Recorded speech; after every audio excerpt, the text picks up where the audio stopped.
Hey everyone, and welcome to Already Cancelled. I am Peter, that is Tara, and we are going to talk about the Twilight Zone Season 1, Episode 36. It is the finale of Season 1. It is called A World of His Own. So full spoilers for the episode, as always. So this episode, We did it. we did, yeah. First of all, we did it, yeah. We did all 36 episodes. It's amazing how accomplishing a finale feels when it was a 36 episode season. It feels like, oh, went through a gauntlet of episodes. Yeah. I hope we can remember them all. We started this end of February, start of March, around then, Something like that. and it is now. I mean, at the time of recording, anyway, it's mid-November, so like it took a while, one per week. So 36 weeks. yes, that's the boring way of saying it. Yes, it was just 36 weeks. But yeah, so here we are. That's why I'm here. Yes, with the In raw the full facts. Logic. Firefly. I almost hit you in the face because you jumped up the second I moved my hand. I sort of went like that with my hand, and then he jumped up into it, and I was like, no, you try to sabotage yourself. Anyway, so we are going to talk about this episode. It was about a playwright, who essentially starts to create his characters, any character he creates via his tape recorder. He describes them at a tape recorder, and they appear. The episode opens with what appears to be him having an affair with a mistress, and his wife comes home and kind of sees through the window that he's with a woman. She comes in, but when she comes in the house, the woman's not there. She's disappeared, and she starts to look for her. She questions, has he got a trap door? What's going on here? What sort of fishy business is happening? And it goes down this path of, no, he's creating and decreating his characters at will, and that's where we go. So that is the gist of the episode. Tara, did you enjoy A World of His Own? It was okay. Straight into the point. That's fine.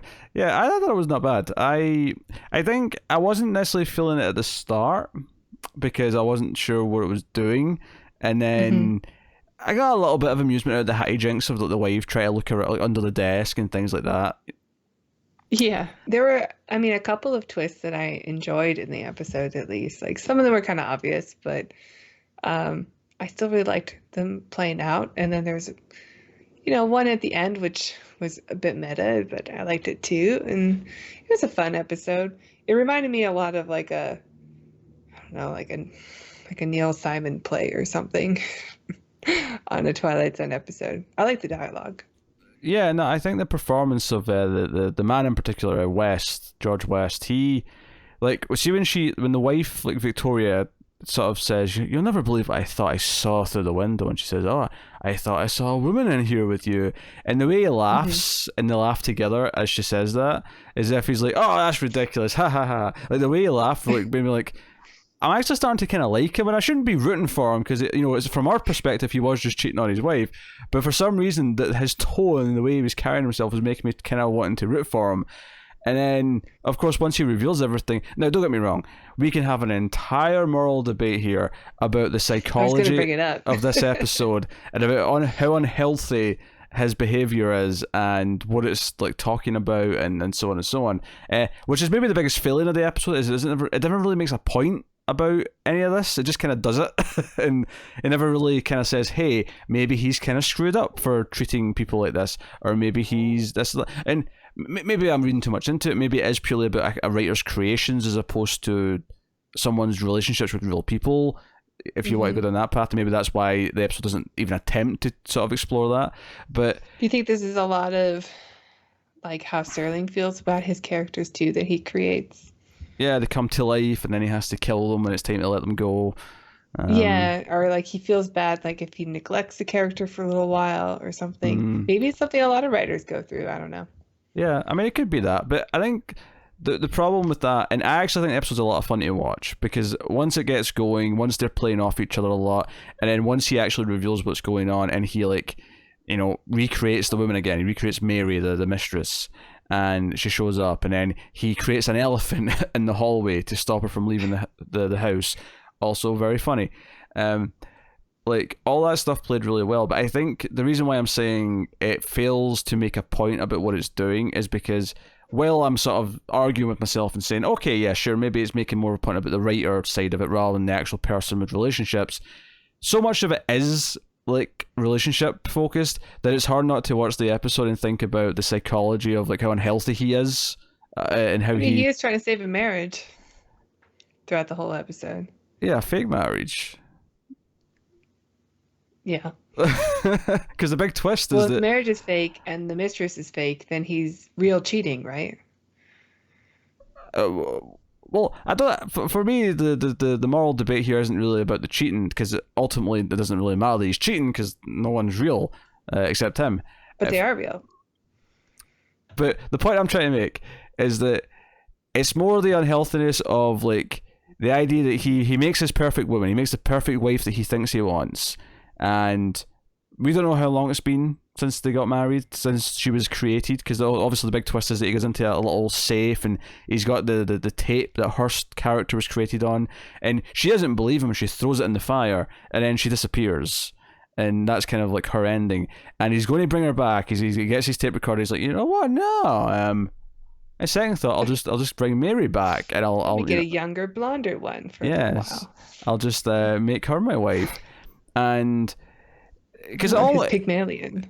It almost gets a little bit interesting when Mary seems to remember every time she's brought back and has to go away again, and it's like painful for her. But when she comes back again as the wife, she never like says anything or like implies that I asked you not to bring me back because it was too painful. Because what I thought we were going to get when he was bringing Mary back to be his wife, I thought she was going to say something like that, and then he was going to go, like, but no, this time it's for good. This time you're not going to have to go. We never got that, did we? Yeah, and I thought that's what it was going to do. But I think there's something there to be said about if you have complete control and you make exactly what you think is I guess it's kind of like the Nice Place to Visit episode where he gets this paradise that's everything he wants all the time. He's always winning. But ultimately that's kind of boring. And obviously saying it's boring is a bit of a simplistic term to use when it's a person. But the idea that no, if there's no real freedom of the other person, if there's no nuances, if there's nothing that it does clash with you, if it is just this perfect image you've got in your head of this facade, it'll never actually feel real or last or be anything. And there's also something to be said about him just getting bored of one, not intentionally destroying her, but ultimately just letting it happen and then saying, hey, I'll just move on to the next perfect image that I can possibly have. Like, there's something to talk about with the psychology of this man, even though I think the episode just plays it for laughs. Definitely. And the idea that he made her too smart or too clever. Like, if she would have been more perfect if she wasn't quite so clever. Yeah, that's a little insulting. A little bit. Yeah, you're too smart. Even though I think that the line he has after it actually kind of justifies it in a weird way. Not that, when I say justifies, what I mean is I think it clarifies. Maybe the action does, yeah. It clarifies what he meant with that sentence. I think when we hear that, we specifically take that as a really negative thing. But I think what he's meaning is that she's too, I don't want to say jaded, but too, always questioning things as opposed to just enjoying life or whatever. Because I think the sentence "you're too smart" sounds horrible to us, but I think the context in which he's using it is a bit more old-fashioned. Sure. So what did you make of the character and his creations? I thought this was very much like Rod Serling writing about himself. Mm-hmm. In a way where he's playing in his toy box and he creates these things. When like a writer sells a script and a director changes something and he's like, what did you do to my baby? This is perfect. And they get all upset.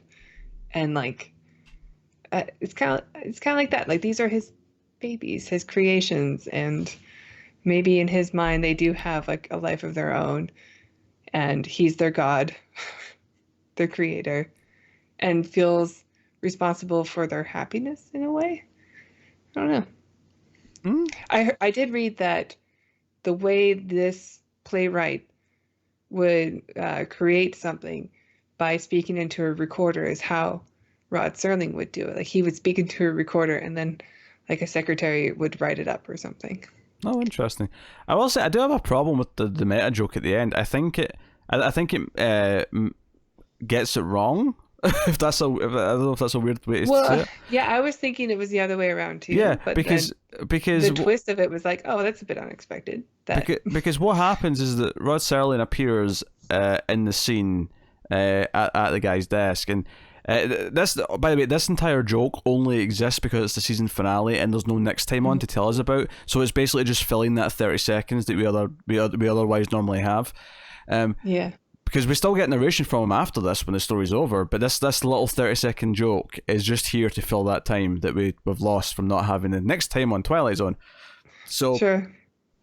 Basically, the joke is that he's sitting there and he's like, hey, he starts talking to the audience about whatever. It kind of sounds like his narration almost. And then the character says, oh, Rod, what are you doing here? And then he goes into his safe again, his little vault, and takes out another envelope that says Rod Serling, and he throws it in the fireplace, and Rod Serling disappears. And I thought this was kind of strange, because what I was expecting to happen, and what I thought would have made more sense, is if Rod Serling picked up envelopes with their names on it and put them in the fire, and his creations, but because then it would actually be meta, because Rod's the writer of the show. Right, and I was thinking that too, and predicting that the whole time, but then when it did the reversal of it, I'm like, oh, that's kind of clever. Is it clever? Because I was expecting the other. It's all. I mean, yeah, it doesn't matter if it holds up. A little bit. I wouldn't call it clever. I'd say it's subverting the expectation just for the sake of subverting it. I wouldn't say it's clever. Well, I do think it's clever. and you're right. These are anthologies anyways. They don't have to have a through line.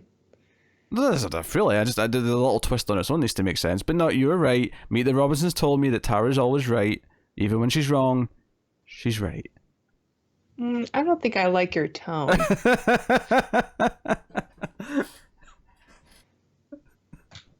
But yeah, I think it's okay. I think this version of it is fine. I don't know. I don't think it matters if it's the other way around, because I think like us, everybody who's watching it is predicting that ending and would have been like, okay, cute, but like saw it coming. This at least is a bit different. Mm-hmm. I have right here. It's flipped, but I have right here an envelope with Tara's name on it, just in case things get hairy. What? What is it? What do you mean, what is it? The joke's obvious, surely. You're gonna delete me? Yes, that's the joke. Wait, am I in like some kind of matrix this whole time? Foxy, are you real? Gus? Why did you program me to have such asshole animals that interrupt our show all the time? Sorry, I'm going to create a new character called Kara. Your replacement. Make her a little less clever. A little less clever. A little more blonde. A little younger. I would do the exact same thing. I feel mean. The joke was meant to be relevant to the episode. You just made it all mean. I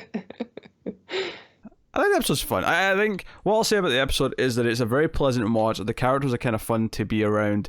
There's kind of a pantomime aspect to the whole thing, which kind of makes it work. It kind of makes it bubbly. It kind of makes it kind of lively. I don't think the actual psychology or the depth that I sometimes expect from Twilight Zone is really there. Like, it's kind of prodding at something. Yeah, this guy wasn't suicidal or anything. Yeah, but it's kind of prodding at something with the whole writer meta thing, but I don't think it actually really ultimately says that much about it, outside of maybe the idea that a writer's creations take a mind of their own. But I don't know if it makes any kind of like point by the end about it. Yeah, they were just going for the fun. I mean, it's the season closer. It's fine. That's your justification. This is the last one. I guess. Yeah. Phone it in, Rod. You've earned a break. It's not phoned in. This is his Neil Simon Biloxi Blues version of a Twilight Zone episode. Don't worry. I think in the envelope he misspelled his name. He put Rod Sterling, so I think Rod will be back next season. I think he'll be fine. Screw you. Oh, come on. If anyone's watched all of our reviews, that's a fantastic callback to like episode 9 or something like that. I think they'd have to watch the reviews for the new Twilight Zone to get it, which you shouldn't. Really? Oh, was unless you've watched the show. Was it the season finale, the new one? Yeah, it was the newer one. Ah, I don't okay. remember what episode. I think it was the season finale because I couldn't believe you let me go the whole season without telling me that I was saying it wrong. Yeah, no, I think you're right now, yeah. Okay, I'll explain it. Tara used to call him Rod Sterling and thought that was his name. And then My entire life. Your entire life. I've been calling it. Yes. And while we're on things Tara thought her entire life, she also thought Margot Kidder was in Raiders of the Lost Ark her entire life. Yeah. So... They are the same person. I'm pretty sure there's some kind of like lab accident that created two of them. I can see it. Yeah. Yeah. No, it was a fun one. I think this was a nice light-hearted one to go out on. And, you know, obviously we'll be back for season 2. But before we get to season 2, because normally this is the point where I say, hey, what's coming next? And what did Rod say at the end about the next one? He doesn't. He doesn't, because we didn't know what it was, because this was the season break. But what we're going to do next is we're going to come back, and next week you're going to get our top 10 episodes of the season. We're going to sit down and deliberate between us, and we're going to come up with our official top 10, and probably just bottom 3. I don't think we'll do a bottom 5. I don't think there's been enough bad episodes to justify having like a 5 worst list. I don't think so either. As the dog was flying. So that's what's coming next week. So you can look forward to that. And then we get a new theme tune for season 2. We get do we get the classic theme tune? Because I don't think we have it yet. No, but yeah, it's the theme tune. Theme song. Do do do do do do do do do.